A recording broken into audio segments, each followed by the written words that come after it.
جو مسلمان نہیں ہے، نان مسلم ہے، کسی ایک نبی کا ماننے والا ہے، ان کے ہاں کیوں ایسا ہے کہ وہ دیگر انبیاء کی تعظیم نہیں کرتے یا ان کے خلاف ایسی بات کر جاتے ہیں؟ یہ کیا سمجھ نہیں آتی بات؟ حافظ صاحب، اصل بات یہ ہے کہ ہمارے دین کا حسن اگر سمجھ آ جائے نا ہاں، تو سبھی لوگوں کو پتہ چل جائے کہ پہلے ادیان منسوخ ہو چکے ہیں، ہاں، اور یہی دین ہے جو کافی و وافی و شافی ہے،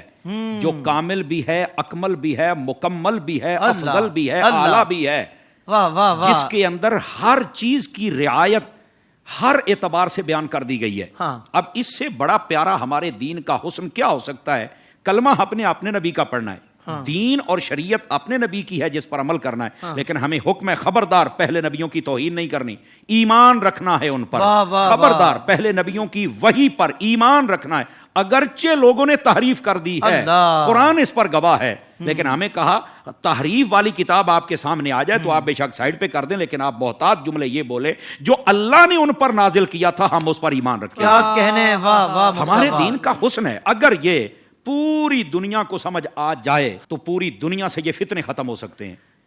آئے دن کبھی میرے نبی کے خاکے شائع ہوتے ہیں، آئے دن میرے نبی صلی اللہ علیہ وسلم کے قرآن کو کبھی جلایا جاتا ہے، آئے دن کبھی علماء پہ حملے، کبھی صحابہ پر، کبھی اہل بیت پر، اور طرح طرح کے بندے ان کو پروموٹ کیا جاتا ہے، باقاعدہ ان کو مارکیٹ میں پھینکا جاتا ہے، باقاعدہ ان کی پشت پناہی کی جاتی ہے، جبکہ نبی پاک صلی اللہ علیہ وسلم آپ کا دین اقدس کتنے حسن والا ہے۔ یہ نہیں کہ میری ہی تعظیم کرو، نہیں، پہلے نبیوں کی بھی کرو، یہ نہیں کہ میری کتاب کی تعظیم کرو، نہیں، جو پہلوں پر نازل ہوا اس کو بھی مانے۔ اور یہاں تک سیدی اعلیٰ حضرت صاحب رحمۃ اللہ تعالی علیہ آپ نے فتاوی رضیہ شریف میں لکھا ہے کہ ہمارے نبی صلی اللہ علیہ وسلم کی جب شان بیان کرنی ہے تو اس انداز میں نہیں کرنی کہ کسی اور نبی کی توہین لازم آئے۔ جو آخر الزمان نبی صلی اللہ علیہ وسلم ہے ان کی تعلیمات میں کسی نبی کی گستاخی جائز نہیں ہے، کسی نبی کے لائے ہوئے دین کی گستاخی جائز نہیں ہے، اور وہ کسی کو نازیبہ کلمات سے نہیں بولتے۔ تو کیا آج کل جو ان کے بڑے مذہبی گروہ اور گرو بنے ہوئے ہیں وہ اپنی قوم کو نہیں سمجھا سکتے کہ ہم اتنے گرے ہوئے لوگ ہیں؟ ہم اپنے آپ کو کہتے ہیں کہ ہم امن کا درس دیتے ہیں، تو ہم اتنے